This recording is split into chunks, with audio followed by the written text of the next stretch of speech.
Hi guys, welcome to Adam McKola TV. I'm Adam. We are live. This is the preview for Manchester United against West Ham United, our last away trip of the Premier League campaign.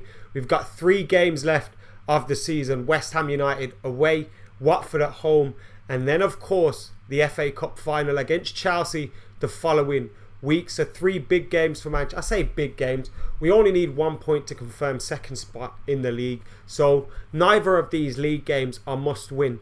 But we do know we need to build some confidence. We need to build some rhythm. We need to build a run of victories. After losing against Brighton, we don't want to be going into that big game against Chelsea, who had a big victory over Liverpool at the weekend, winning 1-0 and keeping their hopes of a top 4 finish alive for a little bit longer. So we don't want to be going into that game looking over, in a bad run of form, not happy with the way things are going, because that performance against Brighton was simply not good enough. And now at the Olympic Stadium, London Stadium, whatever you want to call it, it's Manchester United against West Ham. It is Moyes against Mourinho, the man that replaced Sir Alex Ferguson, in charge at West Ham United with a few familiar faces in his team. Patrice, Evra, Javier, Hernandez. Evra likely to start. Javier Hernandez probably not. He's been in and out of the team for West Ham United, on and off the bench. So it depends whether he starts or not. But you'd expect both of those players to be involved at some point. And wouldn't it just be typical if David Moyes made the most of Manchester United's poor form at the moment, our poor performances, and got a victory for West Ham over that would make me so sick if that was to happen. And we've got to make sure it doesn't happen. Manchester United need to put in a performance. We need to put in a shift against West Ham United and ensure that we start to build that run of form and that confidence again.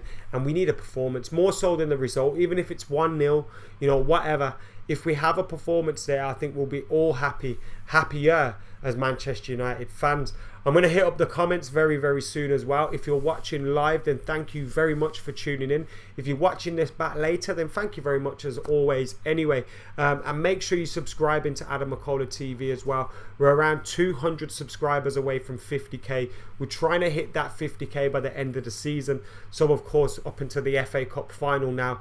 But if we can hit that before then, that'd be even better. So get hitting that subscribe button. If you're not already subscribed to Adam McKola TV, subscribe to Straight Up as well. The link is in the description below. And make sure you're keeping it locked. Man United fan Stan says, what are your thoughts on this season? Generally speaking, when you look at it from the outside and you think second spot, FA Cup final, it's been a decent season for Manchester United. Last season we finished 6th. That wasn't good enough. There were some mitigating factors to that. Obviously we had the Europa League run, which I think is dreadful for any team if you have aspirations of finishing high up in the league. We've seen how it's affected Arsenal this season as well. And given that we won the Europa League, won the League Cup, finishing 6th, you could take it. It wasn't ideal, but you could take it. We had Champions League football anyway. And now, obviously, without us performing in Europe, with us failing to beat Sevilla, I didn't expect us to win the Champions League, but a lot better than that against a side that eventually went on to sack their manager, and that was their only win in like 10 games or something. It was ridiculous. And Manchester United should have been going through, and we didn't. Apart from that, though, when you look at the domestic campaign, you look at our performances in the Cup, we went out in the quarter-final stage, I think, to Bristol City. Disappointing, but those kind of results happen. You look at the league, our league position is very, I'm not going to say very good, but it's good. Compared to last season, we finished 6th. We're finishing 2nd, hopefully now. And you think that's an improvement on last season. We've moved up 4 positions. Okay, fair enough. But what you've got to be concerned with is the failure to perform. And a lot of people are saying the players aren't good enough, this, that and the other. And I think that's right to suggest that we obviously need to improve in certain areas of the pitch. But the thing that I'm more concerned with is the fact that we have no rhythm, we have no tempo to our play, we have no familiarity, we have no, strong 11. We don't know what our strongest 11 is at the moment. And I think that's courtesy of obviously injuries. But also I think Jose Mourinho needs to take some of that responsibility on himself as well.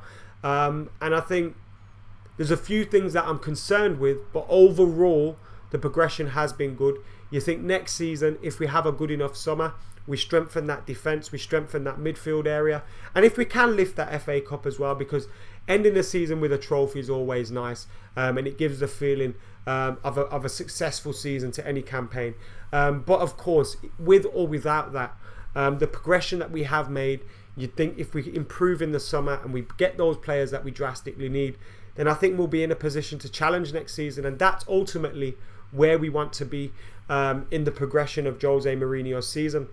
Nevertheless, I still think we should have... Sorry, not Jose Mourinho's season, Jose Mourinho's job at United. Nevertheless, I think we should have challenged a little bit more this season. There's been some performances that you couldn't excuse, really. Newcastle away, West Bromwich Albion away, at home, Brighton away, Huddersfield maybe, but those kind of results happen.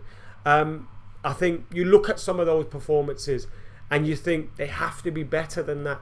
And yes, some of the players can be blamed, but I think also the manager has to be blamed. This insistence on playing two holding midfielders, like two deep holding midfield. We want to see a three-man midfield, but do we always need to be having two holding midfielders? It's frustrating. The reliability on some players that maybe aren't good enough to be at Manchester United, it's frustrating. So I think, it's not a straight answer.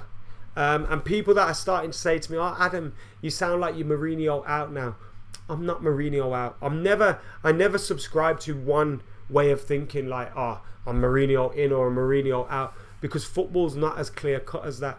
It's not as black and white as that. It's always, in between. And I think you have to give Jose Mourinho credit for doing some things, and you have to give him criticism for doing other things, or not doing other things. And I think that's fair. You can only be fair. It would be unfair to say Jose Mourinho shouldn't be in this job. And I think the people that say that are ridiculous, but I can see where some of the frustration is coming from. You will always get polar opposites of each other when, as I say again, it's always in the middle. So I tend to try and be reasonable in my criticism, reasonable in my praise. Of course, I'm an overexcited fan most of the time. When I arrive at a stadium, I get confident. I think United are going to beat anybody. That's all I think. But when the emotion dies down, you have to be critical, but also fair as well. And I think that's the best way to do it. See, Salford Red says City will smash the league next season. We're miles behind City. They have a footballing identity and we don't. I agree with that second part. But I also think Manchester United are very, very difficult to beat. I also think Manchester United have had a very good record, against the bigger sides this season. And I also think people always panic. I remember when Jose Mourinho's Chelsea were mopping it up and winning the league and all that stuff, and people were like, we just had the Glazers come in, and people thought it would never happen again for us. And the gap, whilst it looks big now, it just takes a run of games really to tighten that gap. You think of December was 3 games where we drew, and we shouldn't have been drawing those games. 3 games against the newly promoted teams. Are you saying winning those games is that much? You don't. Do you know what I'm trying to say? So I never think the gap is as big as people get caught up in the moment as thinking. And I think if we strengthen correctly in the summer, we will be okay. One of the things that concerns me is potentially losing some of our best young players. And this is always a concern with me with bringing in Jose Mourinho. I always thought before he was a Manchester United manager, he cannot develop these young flair talents. He has the occasional defensive one. He has the occasional midfield one. But attackers, he can't do it. Or he doesn't know how to approach it and do it. And I think if we end up losing, say, Pogba, which I don't think is going to go this summer, I think it'd be ridiculous to do that. I think we could lose Martial this summer. If those two were to go, then you've got to think to yourself, it's fucking ridiculous. And that is a concern for me. People get excited about the likes of Angel Gomez, this, that and the other. And if the rumours are true about those players, which I don't think Martial's going to Chelsea, that's absolute bollocks, that's not happening. If those rumours are true, then you've got to be worried for the younger players at Manchester United, especially the likes of Angel Gomez, Tahith Chong, etc.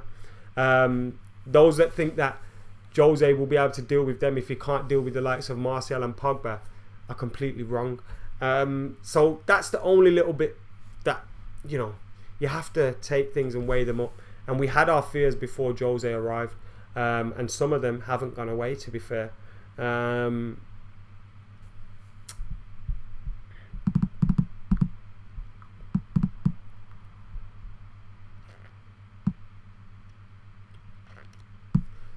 See, everyone's commenting about Martial and getting excited. It was only last week one of the most credible sources was saying he's staying at Manchester United. So just relax. Just relax. He has a good performance against West Ham, and then everything changes. And I don't necessarily think he's one of the worst players against fucking Brighton. I think people just like to get caught up in this Jose Mourinho. When Jose Mourinho comes out digging players and they're like, oh yeah, he's right. He's not always right, and sometimes he needs to take the responsibility on himself. That's one of the things that really frustrates me. Whenever we win, it's Jose Mourinho. Whenever we lose, it's not. Mate, you are to blame as well. Should we play a young team against West Ham, says Robert. I don't think that will happen against West Ham. I think that could potentially happen against Watford. I think that's a potential. Fucking hell, how have I lost 7 subscribers during this? Guys, get hitting that subscribe button, get hitting that like button, get sharing, get commenting, get all that jazz done. Yeah, I don't think we'll play a young side against West Ham United, not away from home. We could see 1 or 2 on the bench, but I don't think we're going to see it. Excuse me. Maybe against Watford at Old Trafford. But again, it depends on what's going on with the players. Jose Mourinho, obviously against Crystal Palace, we rested players when we had the Europa League coming up. The Europa League was a midweek game, if I remember correctly. I was absolutely wrecked in Stockholm. So it depends. We've got a week between the Watford game and the Chelsea game, but you may opt to give the likes of Matic and Cole a rest. Superboy says, has Lindelof been a flop this season? That's what Football Daily says Superboy.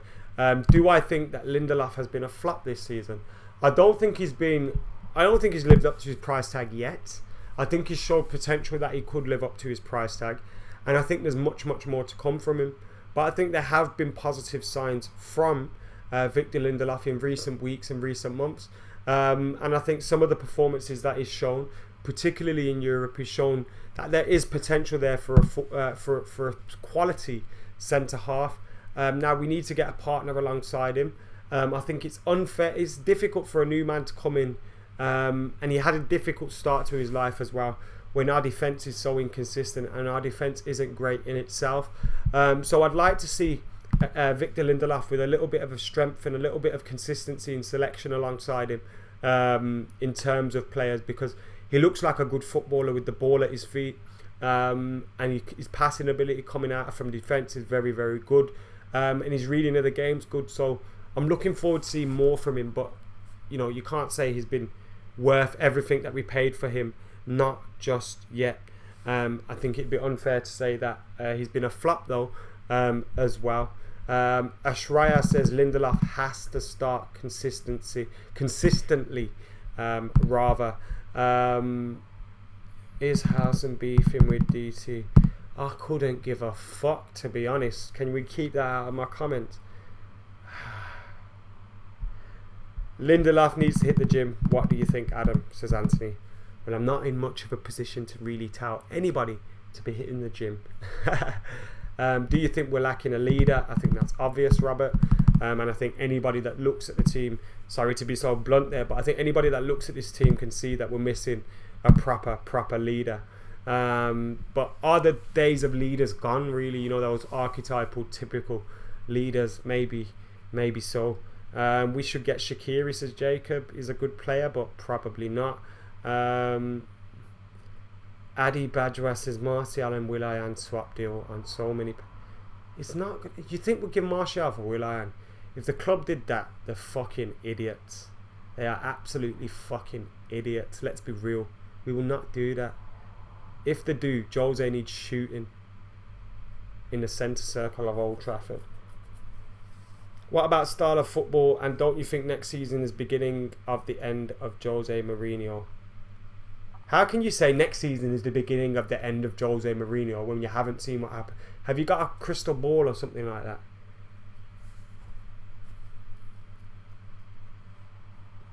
Smalling going nowhere, says Anthony. That's a fucking shame, innit? Get rid, please. Please get rid.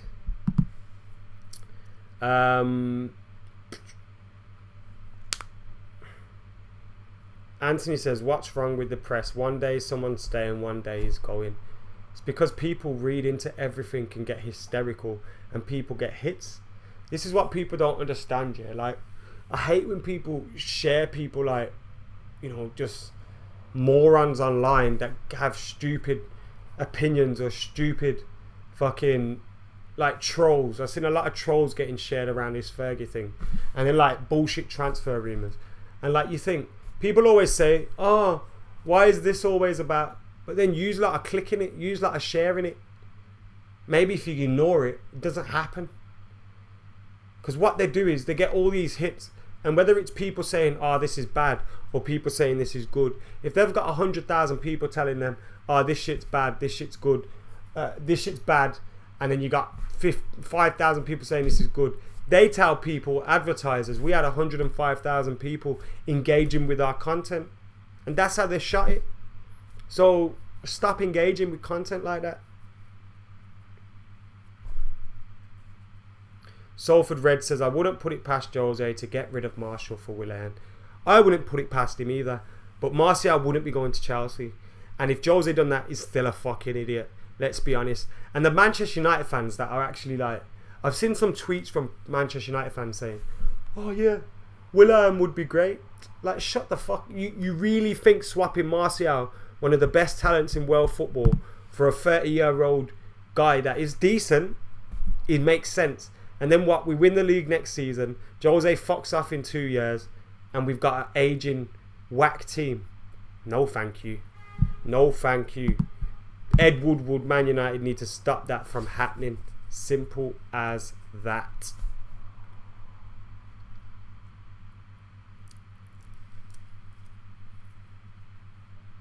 Robert says, I think we need to play Ander Herrera more, as he's close to a leader that we have got flair. Herrera might goes to Barcelona, says Bart. Herrera obviously got a contract. He hasn't signed it yet. Hopefully we'll get something signed with him. But at the moment, again, it doesn't look like there's any news on that one. Hopefully something comes through very, very soon. In regards to that, now, let's get back to the game at hand. Manchester United's trip to West Ham. This is my predicted 11. I've gone with David De Gea, Valencia, Bailly, Lindelof and Luke Shaw.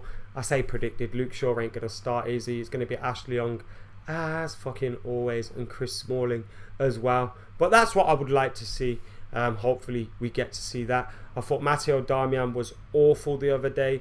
I thought Ashley Young was awful the other day. I thought Smalling was awful the other day.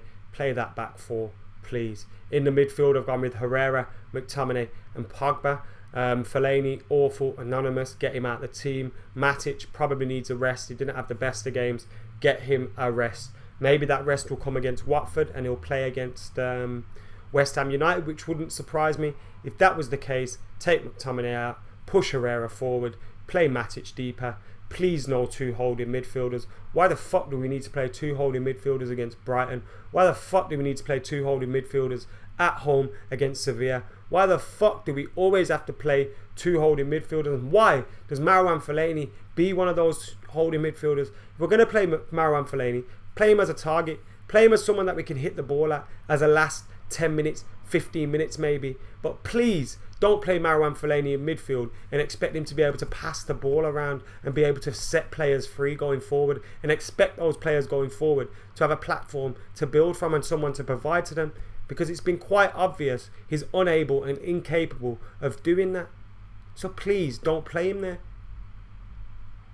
Then I'd go with Lingard, Martial and Alexis up top through the middle if Lukaku is still out.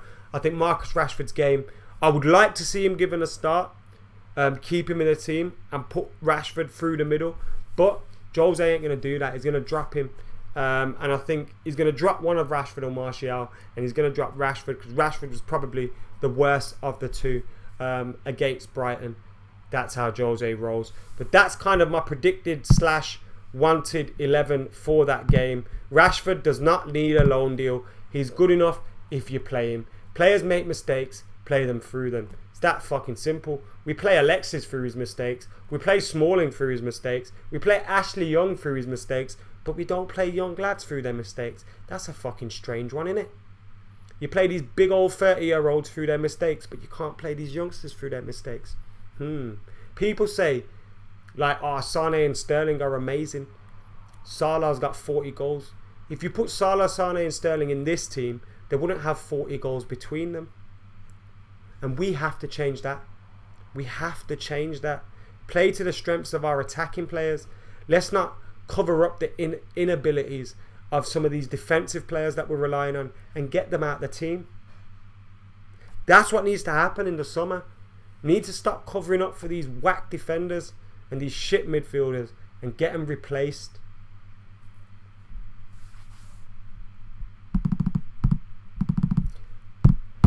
Antipanty says, I'm so angry. I'm not angry. I'm just giving my opinion. It's allowed, innit?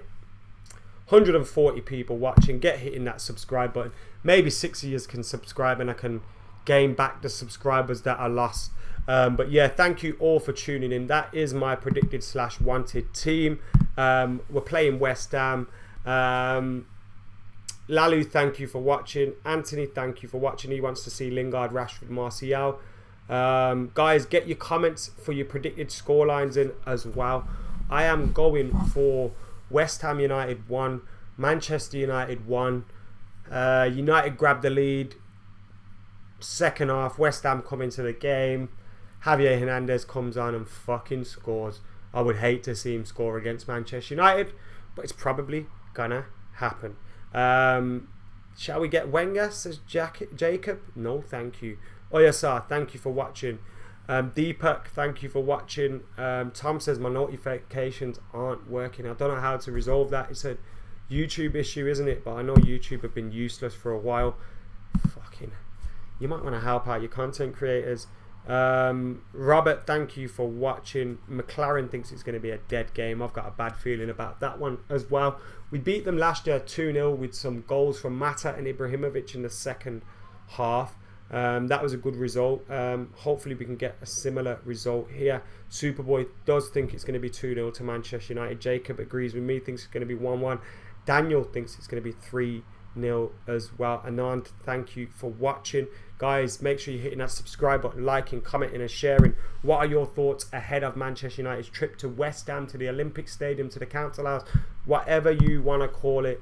What are your thoughts? 2-1 West Ham. We're too unpredictable. You mean predictable, I'm guessing.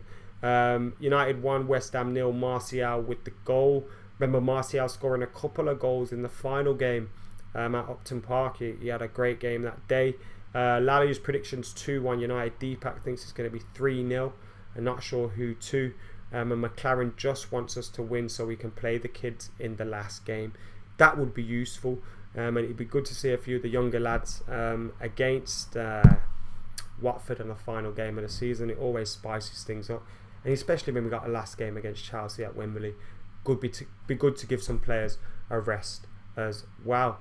Anyway, guys, that has been all but it for today. Thank you for watching. Make sure you're subscribing, liking, commenting, sharing to McKola TV. And of course, straight up as well, the links are in the description below. You just hit that big red button. Get your predictions in the comments below as well. And whether you've watched this live or you've watched this back after we have been live. Thank you very much for tuning in. And for now, I've been Adam McKola, and I'm out of here.